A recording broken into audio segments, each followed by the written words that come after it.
السلام علیکم ورحمۃ اللہ وبرکاتہ۔ الحمد للہ نحمده ونصلی علی رسوله الکریم، اما بعد فاعوذ باللہ من الشیطان الرجیم، بسم اللہ الرحمن الرحیم۔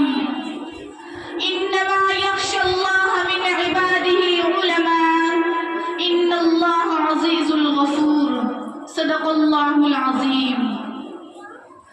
جس دور میں نازا تھی دنیا اب ہم وہ زمانہ بھول گئے، جس دور میں نازا تھی دنیا اب ہم وہ زمانہ بھول گئے، اوروں کو جگانا یاد رہا خود ہوش میں آنا بھول گئے۔ منہ دیکھ لیا آئینے میں پر داغ نہ دیکھا سینے میں، منہ دیکھ لیا آئینے میں پر داغ نہ دیکھا سینے میں، جی ایسا لگایا جینے میں مرنے کو مسلمان بھول گئے۔ اذان تو اب بھی ہوتی ہے مسجد کی فضا میں اے لوگوں، اذان تو اب بھی ہوتی ہے مسجد کی فضا میں اے لوگوں، جس ضرب سے دل ہل جاتے تھے وہ ضرب لگانا بھول گئے۔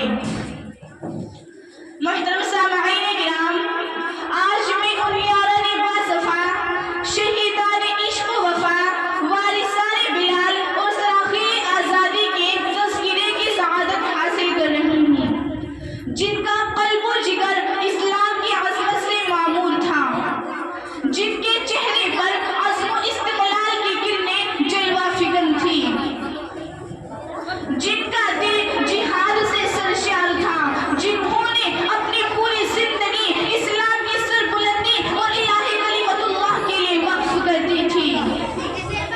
حضرات، اس شبنستان عالم کا پتا پتا، ہر بوٹا بوٹا اس بات پر شاہد ہے کہ یہ طبقہ ان صحابہ فکر و نظر وارث کا طبقہ ہے جنہوں نے ملک کے ہر دور میں ملک کی رہنمائی اور دستگیری فرمائی ہے۔ یہ طبقہ ان وارثان قلب و جگر کا طبقہ ہے جنہوں نے ملک کے ہر دور میں باطل کا مقابلہ کیا ہے۔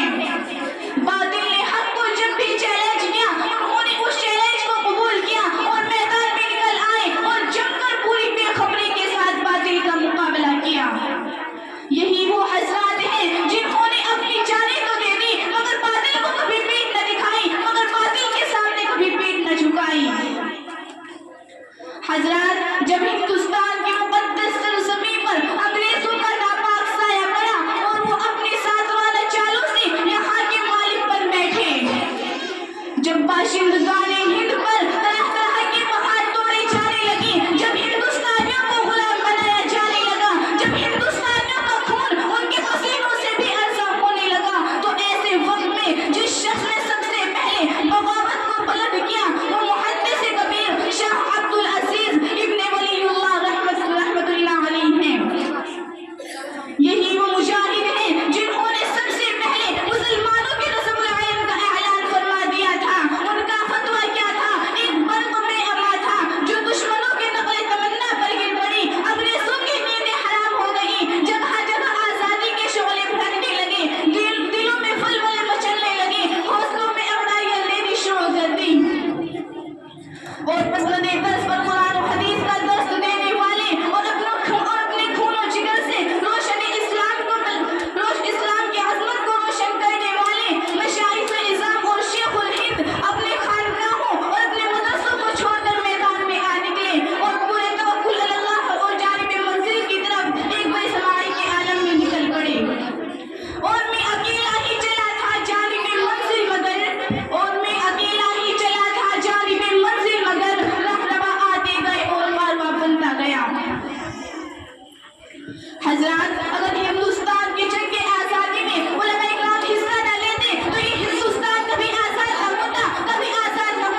کے بعد مسٹر تامسین انگریز مسٹر تامسین اپنی یادداشت میں لکھتا ہے کہ سن 1864 سے لے کر 1866 تک انگریزوں نے علماء کرام کو ختم کرنے کا فیصلہ کر لیا.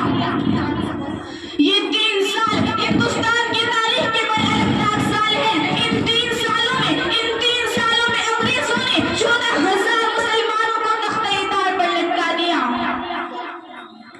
مسٹر تامسین کہتا ہے کہ دہلی کے چاندنی چوک سے لے کر خیبر تک کوئی ایسا درخت نہ تھا جس پر علماء کرام کی گردنیں لٹکی ہوئی ہوں. تامسین کہتا ہے کہ علماء کرام کو ہاتھیوں پہ کھڑا کر کے اوپر سے درخت میں باندھ دیا جاتا اور نیچے سے ہاتھیوں کو چلا دیا جاتا. تامسین کہتا ہے کہ علماء کرام کے جسم کو تانبے سے تار ہو گیا. تامسین کہتا ہے کہ علماء کرام کو سوروں کی کھال میں بند کر کے پھینک دیا جاتا. تامسین کہتا ہے کہ علماء کرام کے لاہور کی مسجد میں علماء کرام نے ایک پھانسی کا پھندا باندھا ہوا تھا جس میں ایک دن میں 80 علماء کرام کو پھانسی پر لٹکا دیا جاتا. تامسین کہتا ہے لاہور کی دریا میں علماء کرام کو بوریوں میں بند کر کے ڈال دیا جاتا اور اوپر سے گولیوں کا نشان بنا دیا جاتا. تامسین کہتا ہے جب میں اپنے خیمے میں پہنچا تو مجھے مردار کی منہ محسوس ہوئی اور میں خیمے کے پیچھے چلا گیا.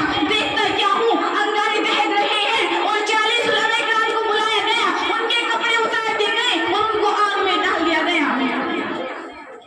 دیکھتے ہی دیکھتے 40 علماء کرام کو اور بلایا گیا. میرے سامنے ان کے کپڑے اتار دیے گئے اور ان کو آگ میں ڈال دیا گیا اور کہا انگریزوں نے مولویوں سے کہ مولویوں اگر تم میں سے ایک یہ بھی کہہ دے کہ سن 1857 کی جنگ میں ہم شریک نہیں تھے تو ہم تمہیں چھوڑ دیں گے. تامسین کہتا ہے مجھے پیدا کرنے والے کی قسم ان میں سے ایک علماء کرام ایسا نہ تھا. سب نے اپنی جانیں تو دے دی, آگ میں تو پک گئے, لیکن کسی نے انگریز کے سامنے سر نہ جھکایا.